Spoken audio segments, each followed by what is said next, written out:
Olá, alunos do quinto ano, tudo bem? Espero que sim, né? Vamos continuar nossa aula de língua portuguesa, que nós começamos há uns dias atrás. Vamos dar continuidade hoje. Nós vamos estar estudando novamente, né? A unidade 13 para finalizarmos hoje. Então, hoje nós vamos das páginas 13 até as páginas 20. Então, se precisar novamente, leia lá os poemas que nós verificamos e lemos na última aula. A leitura individual hoje, das páginas 16 até a 20, eu vou fazer a explicação da 13 até a 20, vamos fazer alguns exercícios juntos aqui. Estudar a língua, 13 até a 15, ortografar, da 15 a 16, e produzir texto. A produção de texto, eu vou explicar das páginas 16 até a 20, e vocês vão finalizar essa produção de texto durante a tarefa. E também aí, outra tarefinha que nós vamos explicar para vocês. Para relembrar os significados das palavras, que é o que nós estamos estudando aí desde a aula passada. Então, nós trouxemos aqui só para relembrarmos o significado das palavras. No poema O Cobrador, a palavra conta é utilizada em acepções diferentes. Por exemplo, despesa a ser paga e peça que pode ser usada como enfeite de colar, pulseira e brinco. A maioria das palavras tem mais de um significado, que é indicado pelo contexto em que elas aparecem. Tudo isso nós já vimos na aula passada. Olha lá embaixo uma informaçãozinha a mais. É preciso observar o contexto para entender o que as palavras significam. Nós falamos bastante disso na aula passada, né? E hoje também vamos continuar. Então, nós paramos na atividade 3, na última aula, agora nós vamos dar continuidade na atividade 4. O fato de uma palavra ter mais de um sentido pode levar a interpretações equivocadas. O efeito de humor na anedota a seguir tem origem em um engano desse tipo. Veja, então vocês lembram que na aula passada eu falei para vocês aquela confusão que aconteceu lá nos Correios, né? Onde a pessoa foi colocar uma encomenda e o atendente do correio perguntou se era perecível. Mas o homem, não sabendo o significado da palavra perecível, né? Respondeu que não, que era um periquito. Lembram-se disso? Aqui nós vamos ver uma outra confusão de sentidos aí, né? Que traz um certo humor. Então vamos ler aí a anedota do Joãozinho. Joãozinho, fanático por futebol, estava jogando bola com os colegas, quando sua mãe chega correndo. João, corre rápido lá em casa que o teu pai caiu na área. E o Joãozinho, peraí, mãe, na área é pênalti. Então, olha só a confusão de sentidos, né? A mãe quis dizer uma coisa e o Joãozinho entendeu outra coisa. Então, olha só. Letra A. Que expressão causa a confusão de sentido na anedota? Então, quando a mãe diz que o pai caiu na área e o Joãozinho diz, espera aí, mãe, na área é pênalti, então a confusão de sentido está nesse trechinho aí. Qual é a expressão? Cair na área. Então, a mãe disse que o pai caiu na área com um sentido. E o Joãozinho interpretou o cair na área com outro sentido. São acepções diferentes aí da mãe e do Joãozinho. Ah lá, a letra B está perguntando justamente isso, Que sentido tem a expressão na fala da mãe? Então, quando a mãe falou para ele, corre lá que o teu pai caiu na área. A mãe quis dizer que o pai caiu em um lugar da casa. Olha lá a resposta, Caiu no pátio da casa. Então, a gente pode chamar de pátio da casa, na varanda da casa, num espaço que a casa tenha, que a gente chama de área. A mãe quis dizer isso. Mas, e na fala do Joãozinho? Quando ele diz, espera aí, mãe, caiu na área, é pênalti. O Joãozinho levou para outro sentido. Olha lá a possível resposta, Significa cair em uma das partes do campo de futebol. É aquela parte que fica bem perto do gol, que se o jogador cai, né, propositalmente, que alguém causou nessa queda do jogador, é pênalti. Então, olha só, a mãe quis dizer na área da casa e o Joãozinho quis dizer na área, lá no campo de futebol. Olha a confusão de sentidos aí. O número 5 é uma propaganda. Essa propaganda, nós precisamos observar como toda propaganda, a gente tem que analisar tudo o que ela nos traz. Então, nós temos a parte escrita, que a gente chama de verbal, né, a parte verbal, mas temos também as ilustrações, que é a parte não verbal. Tudo contribui para a gente entender o sentido dessa propaganda. Então, nós temos que ver as ilustrações e a parte escrita.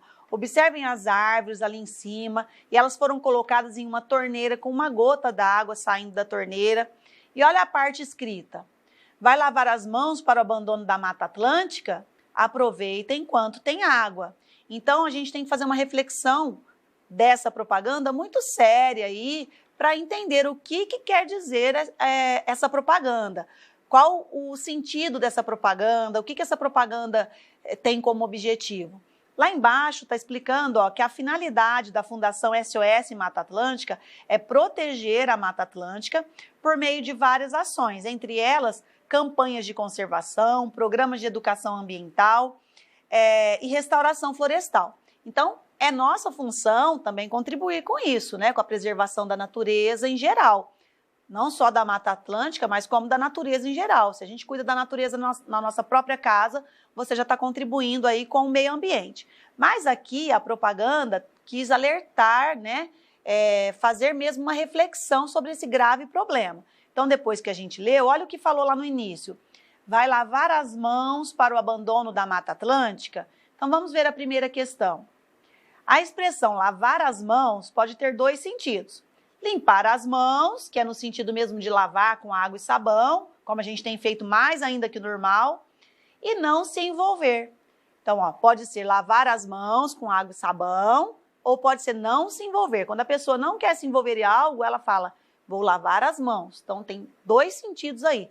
Mas e nessa propaganda? Em que sentido essa expressão foi usada nessa propaganda? Quando disse, vai lavar as mãos para o problema da Mata Atlântica, é o sentido de lavar com água e sabão ou é no sentido de não se envolver?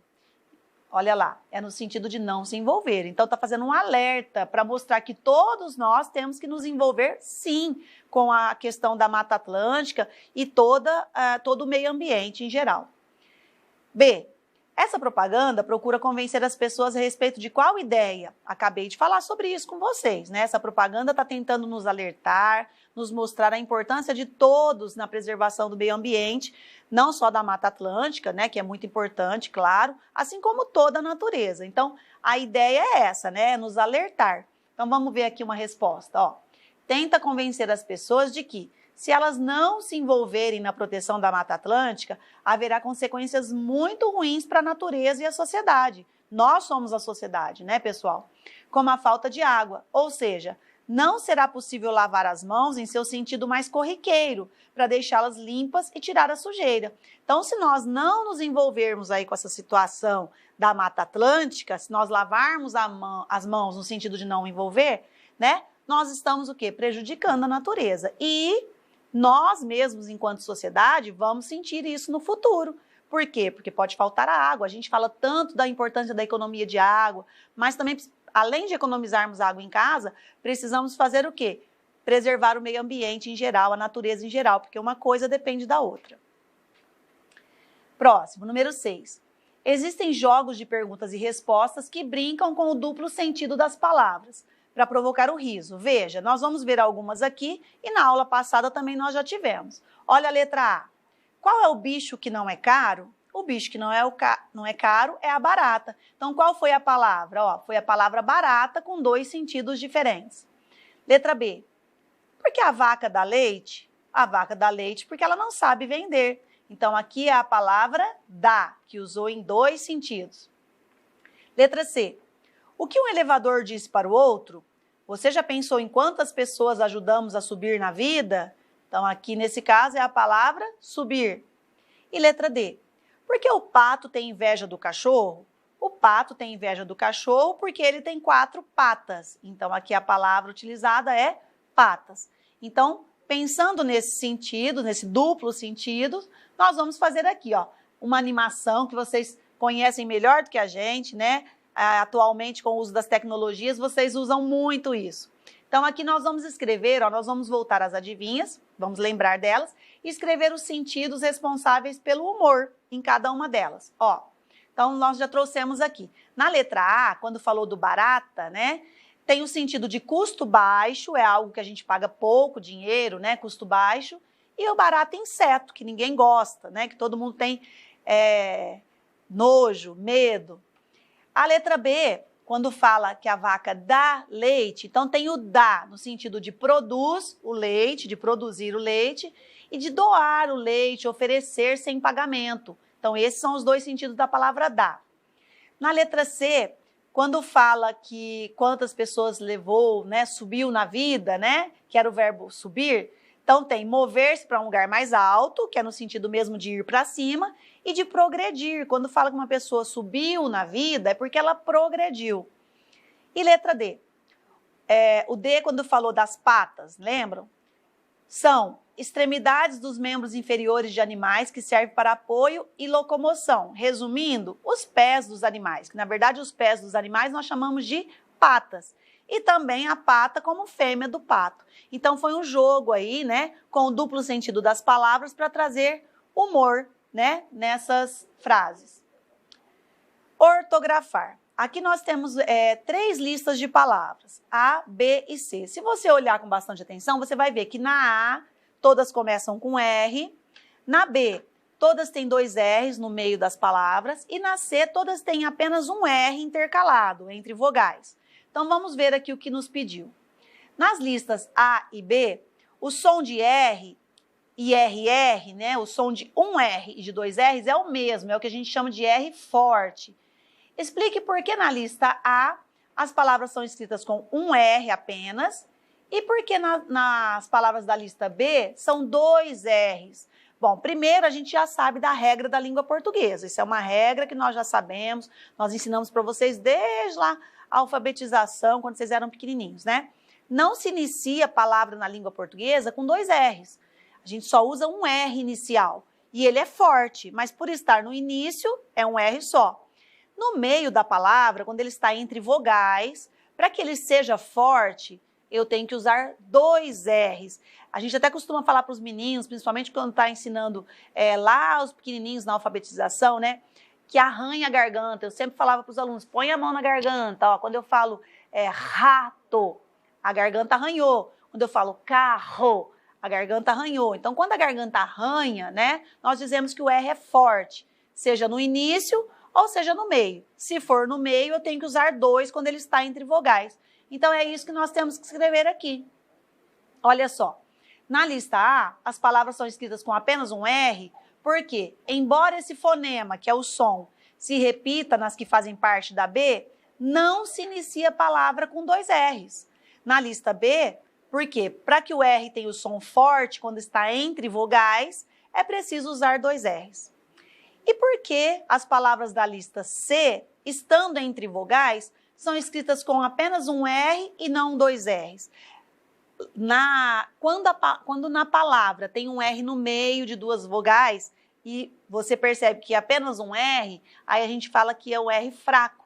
Esse R fraco, eu costumo falar para os alunos que ele treme a língua. Por exemplo, vamos usar a palavra barata, que a gente acabou de ver no exercício anterior, ó, barata. Se você perceber, a sua língua dá uma tremida, então a gente chama de R fraco, quando tremeu a língua aí. E nessa lista C, todas têm esse R fraco, como no caso do exemplo que eu dei, a barata. Né? Então vamos colocar a resposta. Ó. As palavras são escritas com apenas um R, porque nelas essa letra tem o som fraco, que é como eu disse para vocês, que a língua da gente dá uma tremida, né? É o som fraco. Mas a nossa língua portuguesa não é simples. Eu falei que quando tem o R forte no meio da palavra, mas tem que estar entre vogais para que ele seja forte, usando 2 R's. Aqui nós temos as palavras enriquecer, honra, Israel e genro. Se você também colocar a mão na garganta quando disser enriquecer, você vai perceber que a garganta também arranhou. Então o som também é forte. Ah, então, professora, por que não usamos 2 R's nessas palavras, usamos apenas um? Porque quando eu tenho, ó, enriquecer, antes do R eu tenho a consoante N. A mesma coisa na palavra honra, eu tenho o N antes do R. Na palavra Israel, eu tenho o S antes do R. E na palavra genro, eu tenho o N antes do R. Então, quando na palavra eu tenho o R no meio, que é o R fraco, mas antes dele eu tenho as consoantes N ou S, aí eu não preciso usar 2 R's. Olha lá a nossa resposta, ó. A regra é a seguinte, se antes da letra R houver N ou S, a palavra será escrita com apenas um R. A nossa língua portuguesa tem isso, né, pessoal? É bem complicada, por isso precisamos ler bastante, estudar bastante, para cada vez mais entender a nossa língua. Produzir texto. Eu vou começar a explicação aqui do produzir texto e nós vamos finalizar na tarefa, tá? Em nossos cadernos, você sempre encontra informações sobre o autor ou autora dos textos que lê. São informações como datas e locais de nascimento, além de curiosidades e outros aspectos relevantes da história dessas pessoas, estejam elas vivas ou não. Os textos que informam sobre a vida de alguém são chamados de biografias. Embora em nosso material os textos com informações biográficas sejam curtos, em geral os biógrafos apresentam detalhadamente a trajetória de vida dos biografados, desde o seu nascimento até a sua morte, ou até o momento da publicação, quando os biografados ainda estão vivos. Bom, para você entender melhor, nós trouxemos aqui só para você ter alguns exemplos a mais, que não tem aí no seu material. Ó, biografia, que nós falamos bastante, principalmente no 4º, 5º ano, é o gênero de texto que conta a história da vida de alguém. Bio significa vida, grafia é escrita, então biografia é a escrita da vida de alguém. É uma mistura entre jornalismo, literatura e história, em que se relata e registra a história da vida de uma pessoa, enfatizando os principais fatos. É um gênero de narrativa não ficcional. Um texto ficcional é aquele que não é verdadeiro. Nesse caso, eu estou falando da vida de uma pessoa. Então, é um texto não ficcional. Ele é verdadeiro. Eu tenho que contar a vida da pessoa com fatos verdadeiros. Os fatos podem ser contados em ordem cronológica, né? De acordo aqui, ó, com o nascimento até a morte, se a pessoa já faleceu, ou por temas, amores, derrotas, traumas, etc. Não precisam ser necessariamente escritas, podem ser filmes, peças de teatro e etc. Então, sempre que conta a vida de uma pessoa, eu estou fazendo o quê? Uma biografia. Para você entender melhor o que foi dito lá atrás, ó, biógrafo é quem escreve biografias e biografado é a pessoa que está escrevendo. Neste módulo, nosso objetivo é trabalhar com outro recurso, que possibilita o acesso rápido aos dados de uma pessoa ou personagem, que é a ficha biográfica, que essa vocês ainda não viram, nós vamos ver já já. Veja como as informações biográficas de Sérgio Caparelli, que nós lemos na aula passada, né, o texto dele, o Cobrador, lembram-se do poema O Cobrador que a gente estudou, né? Podem ser organizadas de forma mais sintética, de fácil consulta, inseridas em uma ficha. Vamos ver? Ó. Então, lá na aula passada, né, quando nós terminamos o poema O Cobrador, nós vimos a biografia do Sérgio Caparelli. Agora, as informações que estão naquela biografia foram escritas aqui na ficha biográfica. Por quê? Fica mais rápido de eu encontrar as informações sobre ele. Então, eu tenho o nome, Sérgio Caparelli, o local e o ano de nascimento, ó, Uberlândia, que é a cidade, Minas Gerais, que é o estado, em 1946. Formação é o que ele estudou, em que ele se formou, jornalismo. Uma curiosidade sobre ele, no caso do Sérgio Caparelli, ó, acorda durante a noite e escreve até o amanhecer. Algumas obras, que ele tem várias, então aqui foram citadas algumas de suas obras. Então, olha só, pegamos aquele texto da biografia do Sérgio Caparelli e trouxemos aqui para uma ficha. Essa vai ser a produção de texto desse capítulo, que depois vocês vão entender um pouquinho melhor, tá? Para elaborar essa ficha, foi necessário reler o texto e selecionar as informações mais relevantes, ou seja, aquelas que são mais importantes sobre o autor. Importante. As informações contidas na ficha dependerão da história de vida do biografado, porque se ele é um autor de obras, né, no caso aqui os livros, eu vou colocar algumas informações, alguns itens na sua ficha. Se ele for, por exemplo, um jogador de futebol, os itens da sua ficha biográfica já serão diferentes. Então, depende da vida do biografado para eu fazer a ficha biográfica dele. Número 1. Para iniciar, vamos trabalhar com dados biográficos sobre autores lidos em cadernos anteriores. Leia os textos a seguir e selecione as informações que considerar relevantes para a produção de uma ficha biográfica sobre eles. Siga as orientações do seu professor. Então, o que vocês vão fazer aqui? Ó? Nós temos um texto biográfico, né? A biografia da Silvia Ortoff, que vocês conhecem, que a gente já leu vários textos sobre ela, que é o texto 1. Então, você vai ler os textos aí da Silvia Ortoff. A sugestão é que você vá grifando, destacando aí o que você considera mais importante aqui da vida da Silvia Ortoff. Depois você vai ler o texto 2, que é da Márcia Kupstas, que nós também já lemos textos sobre ela, né? Escritos por ela. Então, você vai ler a biografia também da Márcia e também pode ir destacando, grifando as informações que você acha importantes. Esses dois textos, o 1 e o 2, que você vai ler agora e destacar as informações, você vai precisar dessas informações lá na tarefa. Então, por enquanto, é só fazer a leitura do texto 1 e do texto 2 para usar lá na tarefa, ok? Bom, então vamos ao início da explicação da nossa produção de texto de hoje. Ó. Agora, você elaborará a ficha biográfica sobre o Ziraldo, que é o criador do Menino Maluquinho, aquele personagem que usa a panela na cabeça, que todo mundo conhece. Atenção, todo texto de caráter biográfico se inicia com uma pesquisa sobre o biografado. Siga então as orientações do seu professor e leia os textos a seguir.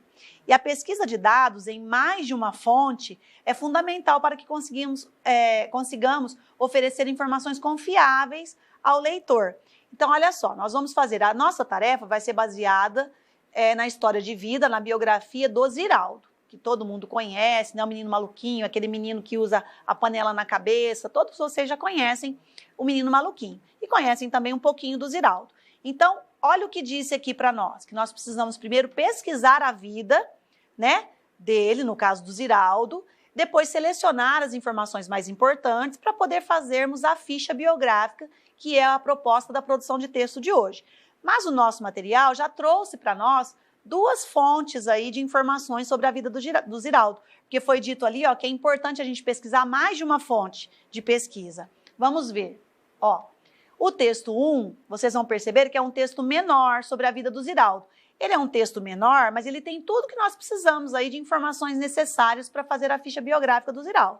Então, você vai ler aqui o texto 1 e vai fazer a mesma coisa que a gente fez no texto da Márcia e da Silvia Ortoff. Você pode ir selecionando aí, vai grifando, vai destacando o que você acha importante aqui na vida do Ziraldo, nesse texto 1 que é menor. Depois nós temos o texto 2 do Ziraldo também, mas olha só, esse começa aqui, ó, e termina aqui. É um texto maior, que traz mais informações. Ah, professora, então qual deles é o correto? Os dois são corretos. Só que um, ele está mais resumido, tá? A vida do Ziraldo mais resumida. O texto 2, ele tem mais informações, mais detalhes da vida aí do Ziraldo. Então, nós vamos precisar consultar os dois, tanto o texto 1 do Ziraldo, quanto o texto 2 do Ziraldo, tá? Mas ficou mais fácil porque o nosso material já trouxe para você aí a fonte de pesquisa. Olha lá, você certamente percebeu que os textos lidos, embora tratem do mesmo assunto, que é a vida do Ziraldo, não são iguais. Portanto, ao elaborar a ficha biográfica do escritor, utilize as informações de ambos os textos, ou seja, dos dois. E aí chegamos na tarefa, porque por enquanto você só vai fazer a leitura dos textos e agora é que eu vou explicar o que você vai pôr em prática aí depois que leu os textos, tá? Lembra que eu falei para vocês lerem e destacarem o que vocês acham importante lá no texto 1, que era da Silvia Ortoff, e no texto 2, que era da Márcia Kupstas? É agora que você vai utilizar aqui. Olha só. Então, depois que você já leu, ó, você percebeu, né, que fala da vida das duas. Então, olha só. Você deve ter notado que os textos biográficos sobre Silvia Ortoff e Márcia Kupstas, que analisamos não em sala de aula, aqui na videoaula, apresentam aspectos diferentes sobre cada escritora. Releia aqueles textos e assinale com X, no quadro a seguir, os dados apresentados em cada um deles. Então, olha só. A primeira eu já trouxe aqui para vocês. Você vai olhar no texto da Silvia Ortoff se lá apareceu o nome e o sobrenome dela. Se apareceu, ó, você vai lá e marca o X. Esse eu já trouxe para vocês, porque lá nós temos o nome e o sobrenome dela. Aí você vai fazer a mesma coisa com o texto 2 da Márcia. Você vai lá, lê. Se tiver o nome e o sobrenome dela, você põe o X aqui no texto 2, senão você não coloca. E assim você vai fazendo com todos os itens, ó. O local de nascimento, procura nos dois. Se tiver, marca um X no texto 1 e marca o X no texto 2. Se tiver só no 2, marca só no 2 ou só no 1. E assim você vai fazer com todos. Aqui nós trouxemos mais um item, ó, por exemplo, curiosidades. Então lá no da Márcia Kupstas, que é o texto 2, tem uma curiosidade. Será que no da Silvia Ortoff tem? Não sei, você vai voltar lá, vai reler os dois textos e vai preencher aqui as informações de uma e de outra, certo? E agora eu vou finalizar a explicação da nossa produção de texto, que é aquela ficha biográfica do Ziraldo.